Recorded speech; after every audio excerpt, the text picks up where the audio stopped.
Welcome to the deep dive.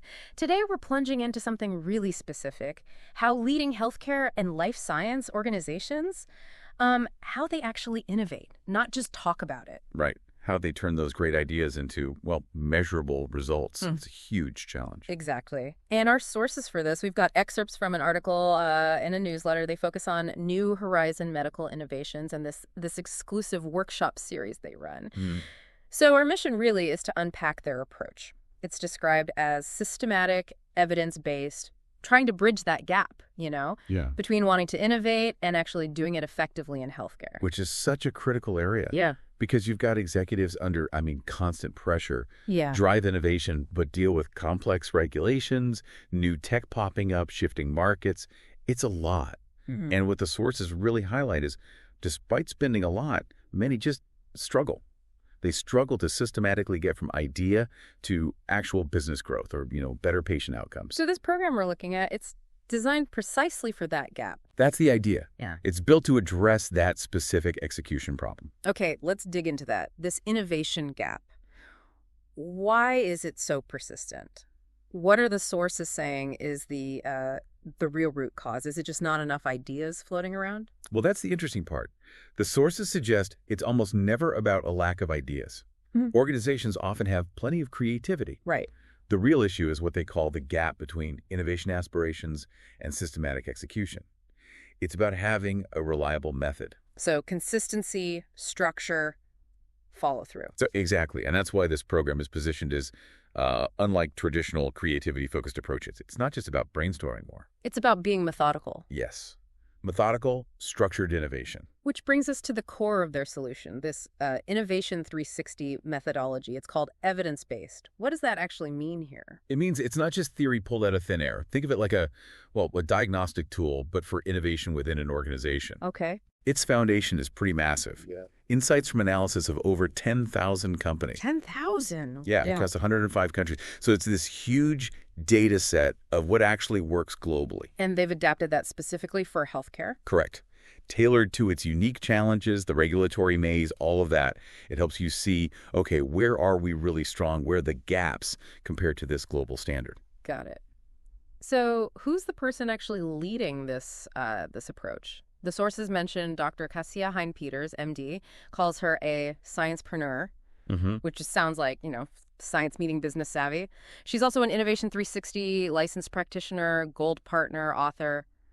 Quite the resume. It is. But what I think is really compelling, beyond the titles, is her practical background. Okay. The sources point to her time in global leadership roles. Big names Merck, Eli Lilly, Sanofi, Novartis, Terumo. So she's been in the trenches, so to speak. Absolutely. She was involved in teams that helped bring in, and I quote, billions of dollars in sales of life-saving medicines and medical devices. Billions. Okay, that's not theoretical. Not at all. That's tangible, real-world impact. And she's written on other related topics, too, like AI, innovation blockers. Yeah. Shows a real breadth of expertise. All right, so let's shift to the program itself.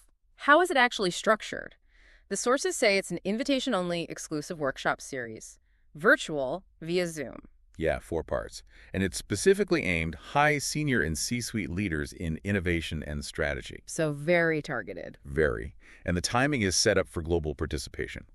It runs 4 Thursdays in a row in October 2025. That's October 2nd, 9th, 16th, and 23rd. And the times? Each session is 90 minutes. It's 4.00 p.m. CET, which works out to 11:00 a.m. Eastern Time in the U.S., and 8.000 a.m. Pacific. That's a key point. It seems to come down to a couple things. First, it's selective. Invitation only, you said. Right, but even then, there's an application process, including a short, 15-minute interview. Ah, okay, to ensure fit. Fit, and also, crucially, potential for contribution.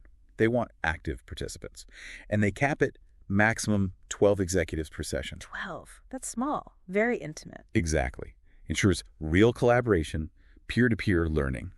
And it keeps the focus tight. Healthcare, medtech, pharma, biotech, life sciences. Makes sense. All right, let's break down the sessions. This is where I think you listening can really see the systematic approach in action. What happens in each of those 4 parts? Okay, so session 1, October 2nd. It's called Strategic Innovation Planning, and it uses the 3 Innovation Horizons framework. 3 horizons, Right. like short, medium, long term. Sort of, yeah. Horizon 1 is optimizing the core business. Horizon 2 is adjacent growth. Horizon 3 is like the truly new breakthrough stuff. Okay. The goal here isn't just understanding the categories. It's about mastering how to align your entire innovation portfolio, all those projects, with the overall business strategy.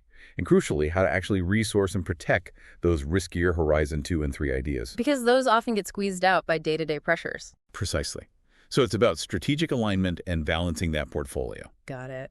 What about session 2? Session 2, October 9th, is Innovation Capability Assessment. This uses what they call the Innovation IQ. Innovation IQ, like measuring how innovative you actually are. Basically, yes. This is where that benchmarking against the 10,000 plus companies comes in. Ah, okay. It's an evidence-based look at your organization's specific capabilities, its culture around innovation, the leadership style. It reveals strengths, yes, but also untapped potential and, importantly, critical gaps. Like a data-driven mirror. Exactly. A candid look based on global data. Okay, session 3. October 16th. This is process optimization, focusing on the 4 stages of the innovation process. Which are? Ideation, selection, development, and commercialization. Pretty standard stages, but the focus here is on the essential capabilities needed at each stage. Right. Identifying where your organization might have bottlenecks or gaps in that flow, and then creating actual plans to fix them, speed things up, get things to market faster and more effectively. Fine-tuning the engine, you said earlier. Yeah, that's a good way to put it. And the final session? Session 4, October 23rd. It's about organizational integration, titled Innovation Management in Organizations. So making it stick system-wide. Exactly. How do you design innovation management systems that are scalable, that support sustainable growth and profitability? It covers different management approaches for different types of innovation. Because you wouldn't manage a small tweak the same way as a moonshot project. Right. And how you implement these capabilities across the whole enterprise, different departments, different geographies, building that lasting innovation muscle. Wow, that is comprehensive. And the sources mention it includes more than just the live sessions. Oh, yeah. There's pre-session materials, assessment tools to get you ready, then the interactive workshops themselves, access to the actual Innovation 360 frameworks. Networking, too, I assume, with that small group. Definitely. Peer networking is a big part. Plus post-session resources and even chances for follow-up consultations. It's designed as a whole package. So, thinking about our listener, who is this really for? Who should be leaning in right now? Well, it's pretty clear. It's for executives leading innovation, strategy, or major transformation efforts. People whose job title literally involves innovation or strategy. Right, or transformation.